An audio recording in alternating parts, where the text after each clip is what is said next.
Well, Colleen, it's been too long. I cannot believe I haven't seen you since Book Bonanza. Bonanza, yeah. A lot has happened in your life. Yeah. If I said to you then, like, what everything that had happened, would you have believed it? No, I always say that. Like throughout my whole career, I feel like I've just been living this surreal existence where it's happening to someone else and not necessarily me. When I got to hang with you, we talked about this crazy journey, this ride that felt, you self-published your first book Yeah. in 2012, I Yeah, think. And this 2012. is sort of this is a life, it was writing was something is something you that was just in you.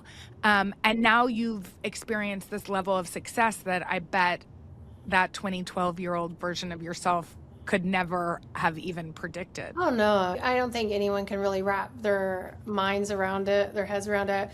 I don't even know that I have yet. You have published a book, I have. which I'm so excited about. You took a little bit of a break. Yeah. What was that for? Why the break for writing? In my world, I don't know that I felt like I had a break, because I've been working on the film side of things. I was co-writing reminders of him. We were shopping that around, and it yeah, just really became hard to juggle two different careers at once. But also, Hmm. I just wanted to take a step back from the book world. I'd been going so hard at it for so long that I think I needed to step back and come back with a fresh perspective. You say that Women Down gave you, like, you were maybe not in a writing lull, but it sort of brought you back to this passion that you've had. How did it? Book writing, it's a very solo thing. You lock yourself in a room, and I've always used it as a way to escape and almost as like my therapy. And so even though I felt busy with other things going on, I didn't have that part of my life that I love so much. And so getting back into that was definitely much needed at the time. And I had a lot of fun with that one. It was a short story I had written maybe a decade ago Hmm. that I've been wanting to turn into a full-length book. So I finally just forced myself to sit down and do it. I think that process must have been really cool to find something that you'd written before that was like in a different form Yeah. and create something new with it. What was that process, the writing process like of that? Like, did you love reading words that you'd written? No. I think that's the hard part is I don't ever go back and reread my work. And, I had to go back, reread it, and then think about it and dissect it and think, how can I turn this into a full-length novel and give people who had read it something new. And so it was actually a challenge. I almost sometimes wonder if starting over with something from scratch would have been easier. But no, I'm happy with how it turned out. It was a lot of fun. I, kind of went crazy with it. It's not my usual, you know, romance novel for sure. It was different for you. And actually in the forward, I mean, it's the main character protagonist is a writer, and Yeah. in the forward you actually write, you beg readers, you say, this is not me. Do not think this is me. Why did you feel like you had to do that, just because you were writing a book about a writer? Well, I that character was a writer a decade ago, and so I didn't change that about her. But having written Verity and seeing, Yes. all of the emails and the comparisons, and people kind of think like, "Oh, are you Verity? Are you Lowen?" It's just important to me that just because I'm writing about someone who does what I do for a living, it's not, me. It's not a reflection of who I am and my morals. And yeah, it's just and that book was so far removed from how my life is that I didn't want people making that comparison. Even though, Yes. you always throw a little bit of yourself into your books. Like she drinks 5 hour and dislikes corgis. So So that's how much of you are in it. yeah, about You were you surprised? Because I do feel like fans missed you. Like there was yeah, something, I mean, your readers in particular, because of course you were doing all these other things. You're, as you just said, you're producing your work now, which you've started a production company, right. and which is incredible. But your readers were like, where is Colleen? Because I also think they were used to a certain level of output, which is Oh, kind of, absolutely, yeah. Well, not only output, but just presence on social media. And I think, I pulled back from all of it. And yeah, I still have my Facebook group that would just all the time, where are you? Talk to us. And so I'd go in there and I would chat with them. But I've also always looked at social media as kind of a fun way to connect. And so pulling back from that, it was a challenge for me. But I every now and then when I feel like it, I'll go on and post. But it's just I feel like the internet feels different now, and just for mental health, I have to escape from it every now and then. I grapple with how much to share all the time, because you want to protect the people you love, you want to protect Right. yourself, you want to protect your mental health. But was it a conscious choice to step away from social media? Yeah, it absolutely was. I experienced a couple of like really scary invasions of privacy. Not only for me, but the girls that work for me, my kids. And I think when it crosses the line from being, this hobby and something you love to, oh my gosh, people were, outside my front door, it becomes different, and it happened, it seemed almost overnight, just the change Yeah. and everything. And so yeah, I just needed some time to adjust to that and put Yes. like security measures in place that made me feel more comfortable putting myself out there again. And yeah, I'm getting back into it. Feels Yeah. good. And figuring out what works. Yeah. I mean, one of the things you said that I think is so interesting, and I've talked with a lot of writers about this, is that writing is this really, personal, sort of internal process. Right. And then the act of promoting books and promoting film is sort of the opposite of that. Yeah. Especially when you've reached, I mean, I just read that you've sold 75 million books. I'm not gonna lie. When my agent sent me that number to send to you guys, I was like, "Did you, what? Like, how? Who?" Yeah. So I mean, that's wild. You're continuing this, illustrious career. And I know from hanging out with you that you aren't necessarily completely, an extrovert, even though you're hilarious and all the things. So how do you balance the public nature of promoting things versus who you are? I say no a lot. I have to set boundaries. But I also know that like with any job, you don't enjoy every aspect of it. And as much as I don't enjoy, no offense, but the publicity side of it and doing the interviews, it does cause me anxiety and it takes me out of my comfort zone. I also want to promote the things I'm proud of. And like, Yeah. I'm so proud of Reminders of Him and the effort that everyone put into it. And, if I sat at home and said nothing about it, I just feel like in a way that could hurt the film. And so it's, I always say the worst day in this career is better than my best day as a social worker. So you have to put it in perspective. Let's talk about Reminders of Him. It's the first adaptation that you have, produced, Right. worked on yourself, kind of taken the reins, which is really exciting. How did this process feel for you? It felt very new. I was surprised by a lot of things. I think thought I had an idea going into it of what all it took to make a movie, but I had no idea.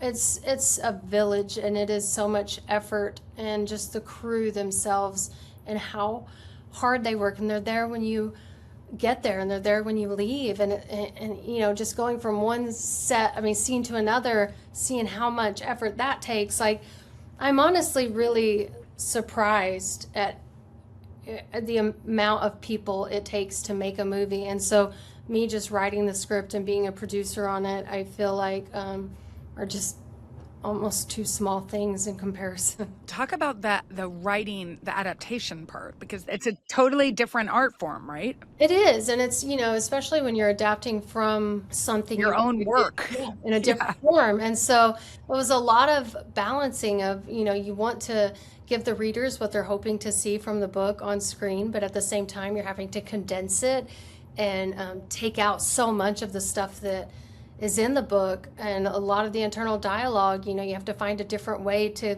portray that. And it was definitely a challenge, but my scriptwriting partner, Lauren Levine, has a lot of experience in that area. So together, I don't know, it felt good and it felt right. And we had fun doing it and we want to do it again.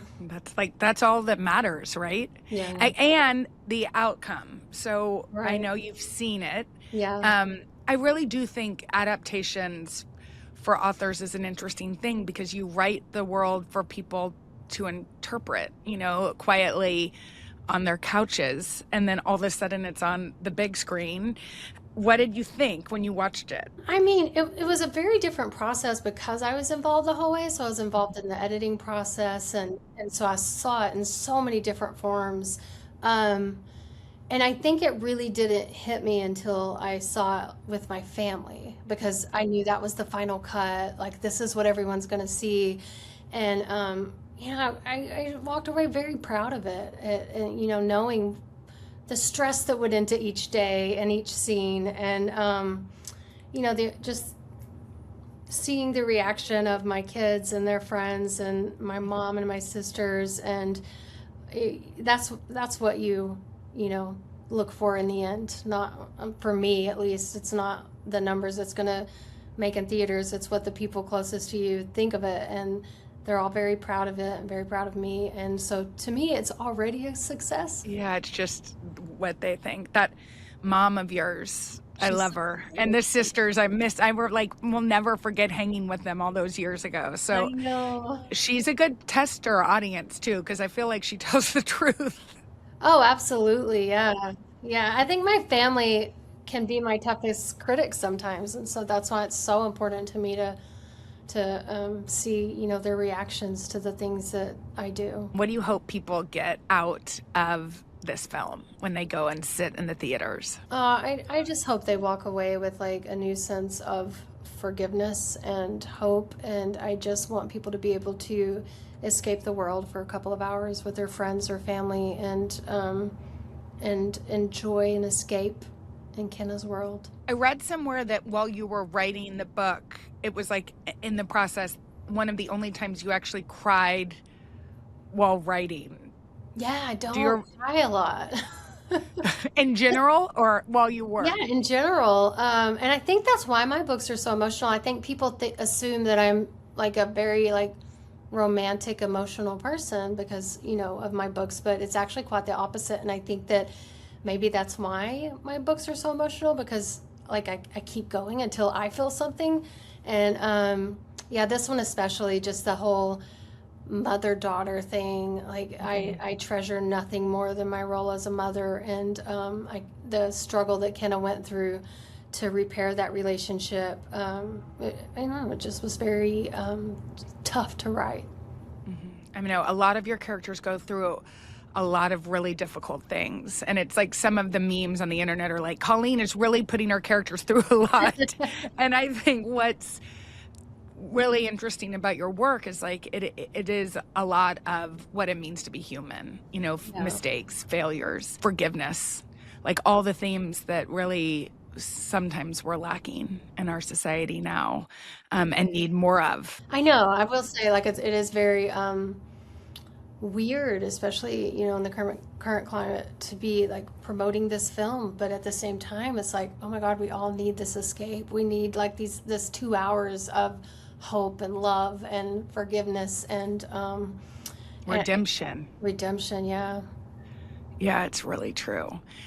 So are you writing now? I mean, I'm asking as a reader who's dying to know what you're working on. Are you, or you're too busy with all of this? No, I've been so into this, and I had some health issues last year that kind of took me for a curveball. So I plan after this to get back into it. Like my best friend's with me right now, and we've blocked out some time because we both need to get a book out there, and I'm excited for it. Let's talk about your health. You told the world that you were diagnosed with cancer, and I looked up on our TV and I was like, what? Yeah. I mean, I think people love your work so much that I think people really were sad to hear that. So tell me when you found out that you had cancer and what went through your mind. I actually, kind of on set in Calgary knew something was wrong, and so as soon as I got back and finished filming, I went to the doctor, and I found out and had to have a couple of surgeries, but then everything was okay, and I kept it to myself. Like, close family knew, but the last thing I wanted was for it to be all over the internet, and it wasn't until my last day of radiation that I even posted about it. And so by the time I posted about it, I was past it, and I was grateful and happy, and knew that everything was going to be okay. And that's when the world found out, and then I was like, so I mean, I know, I was like, I hope you're okay. Yeah, like my only post about it was cancer free, last day, last day of radiation. And so it just the outpouring of support and love and the messages I received, it was one of the things that I missed and loved about that connection with my readers. Mm-hmm. I know, it was beautiful. How did you, what were your symptoms? How did you know you weren't well? I passed out a couple of times. Oh my gosh. I was just not feeling myself. It took a little bit of time to get the diagnosis, but I don't know. It was almost like I went into it thinking it's going to be okay. It's I never really looked at it as like a sentence or doom. I just have the best support system. So. And then the recovery was quick. I got very lucky. How did you decide to share it with everybody? Did you just feel like you'd been through this and you wanted other people who have also been through it to know, there's hope on the other side? Or did you I don't know that. I mean, honestly, I kind of didn't want anyone to find out, because there's not hope on the other side for a lot of people. And it's just one of those really scary things where I can sit there and talk about my journey all I want, but it doesn't necessarily mean it's going to reflect anyone else's journey. And I honestly felt like if you're going to have cancer, I had it pretty easy. So I didn't want to talk about it because of that. And I actually got an email from a news outlet that had found out through someone else. Oh, I was like, oh my gosh, it's going to be out there. So I just tried to make light of it and made a funny post and stories, and really didn't put a lot of focus on it. You said 2026 is your year of health. Yeah. How has that looked like for you? What does that look like for you? I get a lot of sleep. I make sure. Have you always? No. Were you always? No. I put my sleep, I would say, last, but now I realize how much better I function if I make sure I get those 8 hours every night. And so that has been my priority now. I could make a lot of other changes that I just haven't yet because I've been traveling and doing this. But I definitely have been making all the doctor's appointments, getting everything checked, getting my mammogram, my colonoscopy. Everyone needs to do that. Things that they don't really recommend at this age, I'm already doing. So, well, I also think, you're a mom, you've worked in many different jobs for a long time. Women don't really put ourselves first. A lot of times we're not I, for example, always take my kids to their doctors, but have not been to mine enough. You put everyone before yourself. Yeah. Yes. So do you feel like now I hate the word empty nester, but I can't think of a better word, but your kids are more grown up. Do you feel like you're allowing yourself that freedom, to think about yourself? It was hard at first when they all moved out. They all moved out around the same time, and my husband and I just felt lost. And I think I was still kind of like, well, what are you doing? Do you need, trying to be that helicopter mom. But Now, yeah, my husband and I are really just thriving in it. Like we just, um, not to say that I don't miss them all being home, but we just had to come at it from a different angle. And my husband especially has just really inspired me health wise. Like he Mm. runs every day, he makes sure we have a healthy dinner. Like he's really the one that's kind of kicking me into gear. I mean, we talked about this the last time we were together, but you've stayed in your small town. You're a movie producer. You could move to LA or whatever, but you're still very much like one of the things that I was thinking about is your life has changed in many ways since we've last talked, and probably your day in and day out is exactly the same, It is very is. much the same. You're still married to the same man that you've been married to for a long time. I know being a mother is precious to you, and a sister and a daughter. But why stay where you are? I think that's why. Like, I love my family. I love the life that we have built, um, and it's just so normal. I think the abnormal things are when I come to places and do PR, and we did a screening the other night, and just kind of walking out in front of the crowd, I'm like, oh wow, this is for a movie that I made based off a book that I wrote. Like, this is weird because at home it's just, I'm just mom, wife, daughter, sister, and not at all Colleen Hoover, the author.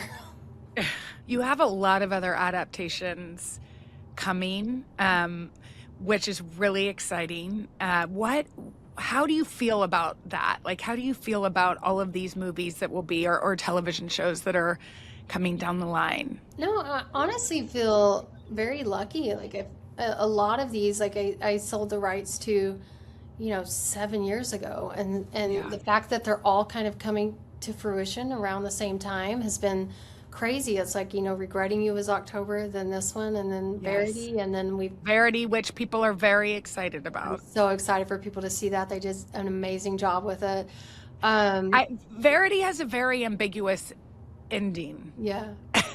How are they going to do that in adaptation? Listen, that's been the biggest challenge. I'm not going to give anything away, but No.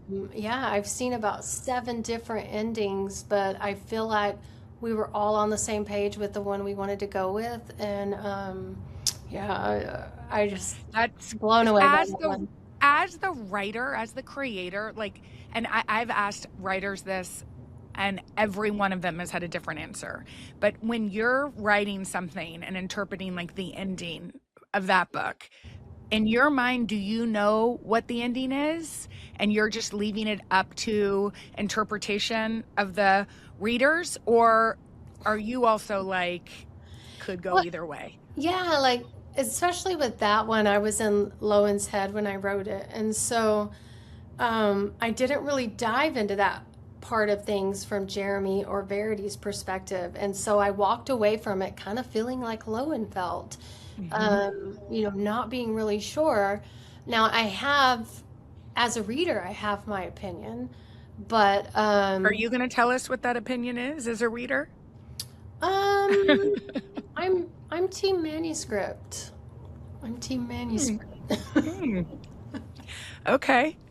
So then when you take it from book to film, you kind of have to collaborate with everybody there too, Yeah. right? To get the ending right. Yeah, yeah. And that's what's so interesting is, as an author, you control everything on the page, but with a movie, you've got, 20 different opinions Yeah. and ideas. Yes. And luckily, Michael Showalter, the director, and that team, they were just phenomenal and so collaborative and made my time on set just so much fun that the editing process and how much they've included me in that process.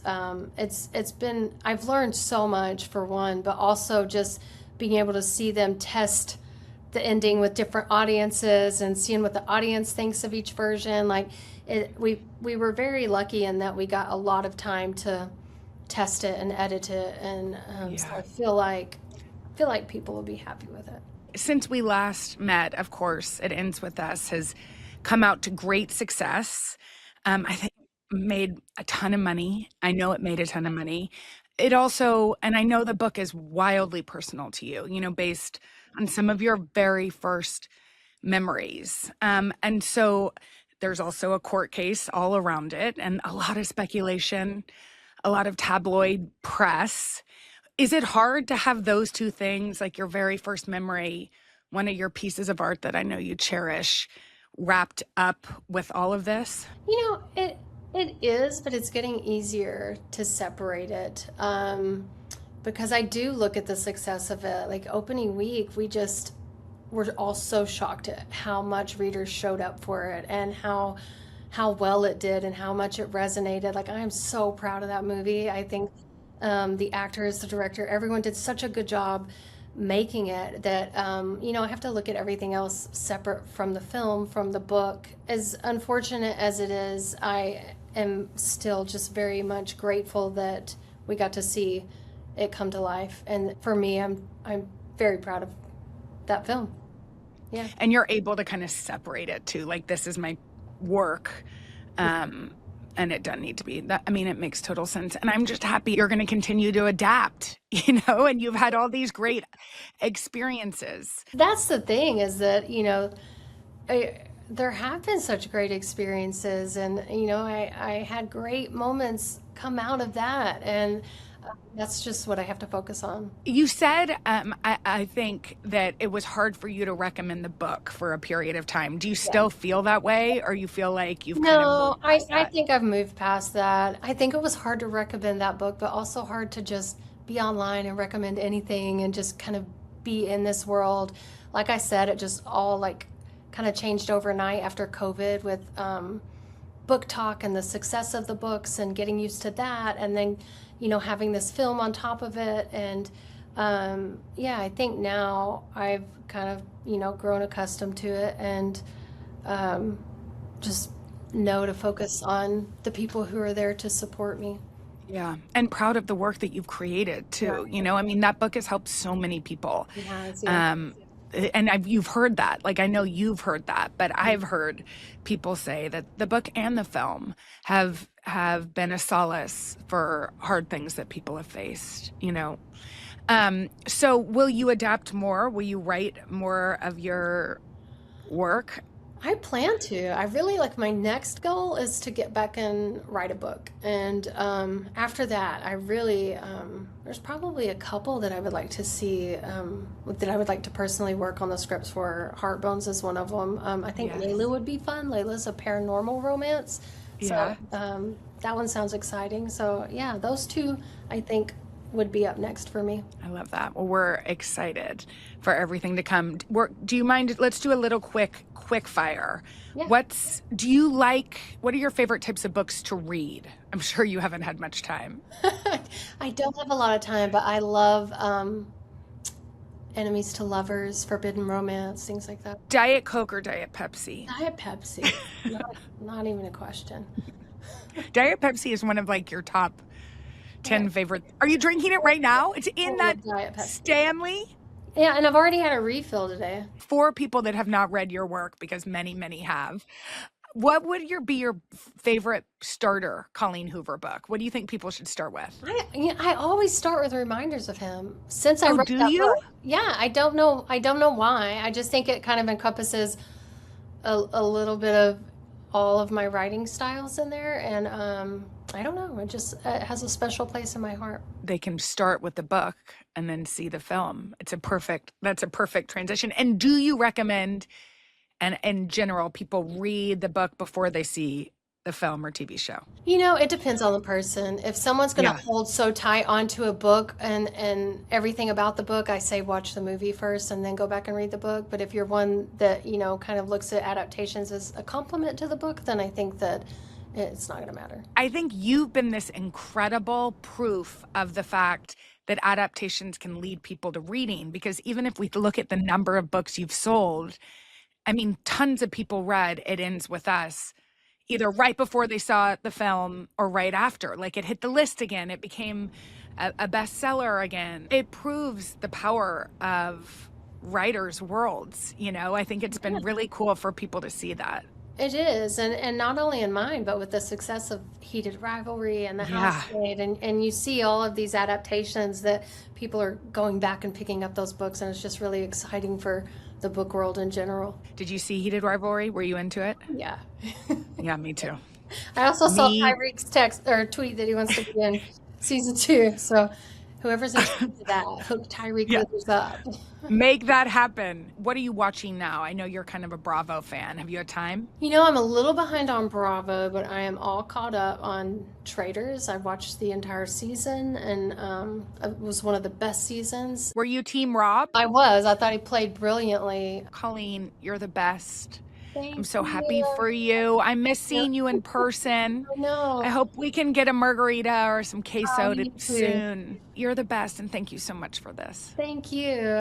Hey, thanks for watching. And don't forget, you can catch the Today Show every morning on NBC or take Today when you're on the go. Just follow the Today podcast on Apple Podcasts, Spotify, or wherever you listen.